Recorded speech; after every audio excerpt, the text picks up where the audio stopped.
Have you ever had that quiet, terrifying moment in your car just before you step out to go to work, where you look at your life and think, is this it? Am I just playing a character? You scroll through your phone and see everyone else winning. Success at 20, a fortune by 30, stability by 35. Society tells you that if you haven't figured it all out by now, you are losing. You feel delayed. You feel exhausted, not physically, but deeply, psychologically exhausted. You look at your peers and wonder what secret they were told that you somehow missed. But what if the narrative is completely wrong? What if your feeling of being left behind isn't a failure at all, but a silent, vital preparation for something much more authentic? Carl Gustav Jung, one of the most brilliant minds of the 20th century, believed that human life is divided into two great halves. And the truth that no one tells you is this: true meaning, true strength, almost never blooms in the first half. In fact, if you feel perfectly adjusted to the modern world in your 20s or 30s, you might just be living a very successful illusion. To understand why you feel so drained, we have to look at what you have been doing for the past decade or two. In the first half of your life, you are obsessed with expansion. You need to conquer, to be seen, to prove your worth. You are thrust into a world with pre-existing rules, and your primary goal is survival. You study, you work, you conform. You figure out what your parents approve of, what your teachers praise, and what society rewards with money and status. Jung called this necessary adaptation the creation of the persona. The word persona comes from Latin. It was the name of the theatrical masks worn by actors in ancient Rome. It is your social mask. It is the compromise you make between who you truly are and what the world demands you to be. You become the good student, the perfect son, the brilliant professional, the reliable friend who never complains. The mask is useful. It protects your vulnerable inner self from the harshness of public life. You cannot survive in society without one, but it is not you. It is just a script. The danger begins when the mask is too successful. The more the world applauds your performance, the more you confuse your adaptation with your actual truth. You start to believe that you are your job title, your bank account, or your relationship status. You spend so much time trying to be someone for the world that you forget to be someone for yourself. You become a masterpiece of expectations, completely hollow on the inside. This creates a hidden psychological debt. You are spending massive amounts of psychic energy every single day, just to keep the mask in place. Every time you smile when you want to scream. Every time you say yes when your entire body is screaming no, you are fracturing your own soul. You tolerate disrespect to keep the peace. You stay in rooms where you do not belong because you are terrified of the void outside. And then, the mask cracks. It rarely comes with a dramatic warning. Sometimes it arrives as a sudden heavy boredom on a Tuesday afternoon. Sometimes it is burnout, a panic attack out of nowhere, or a devastating loss that strips away your titles. You wake up one day and the things that used to motivate you, the money, the praise, the social climbing, suddenly taste like ashes. You feel an overwhelming urge to isolate yourself, to disappear, to stop answering messages. Society calls this a midlife crisis, a depression, or a failure to adapt. They tell you to take a pill, take a vacation, and get back on the treadmill. But Jung called it something else. He called it an invitation. An urgent, undeniable invitation from your own soul to stop acting and start listening. Jung noted that neurosis, that feeling of deep inner conflict and anxiety, is often just the soul suffering because it has not found its meaning. The pain you feel when you think you are falling behind is actually the pain of outgrowing your current container.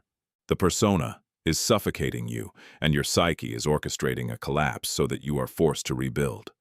When the mask breaks, you fall, and what emerges from the depths to meet you is exactly what you spent your whole life running from. The shadow. The shadow is not evil. In Jungian psychology, the shadow is simply everything you ignored, denied, or hid in order to fit in. It is your unlived life. It contains your fears, your contradictions, and your repressed desires.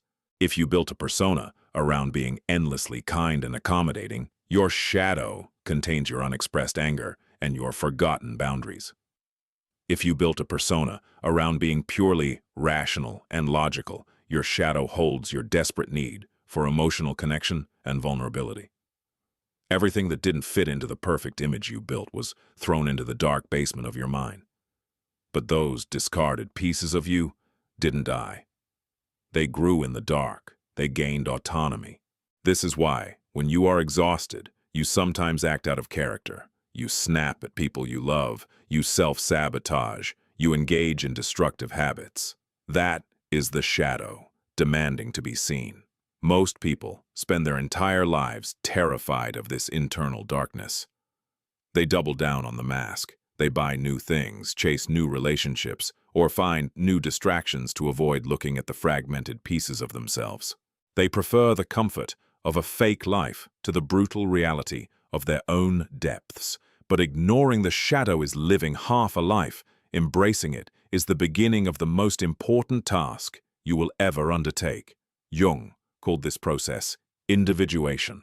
Individuation is the journey of the second half of life. It is not a destination. It is the brutal, silent, and often lonely process of aligning who you are on the outside with who you have always been on the inside. It is the psychological equivalent of an alchemical transformation where you stop trying to be perfect and finally strive to be whole. To individuate means to look at your shadow without flinching. It means retrieving the parts of your soul you abandoned to make other people comfortable.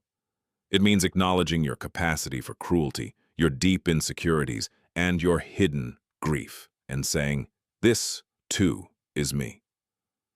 When you do this, something remarkable happens. The energy you used to waste on repressing your true nature is suddenly freed. You no longer have to perform. You realize that the anger you repressed was actually your passion.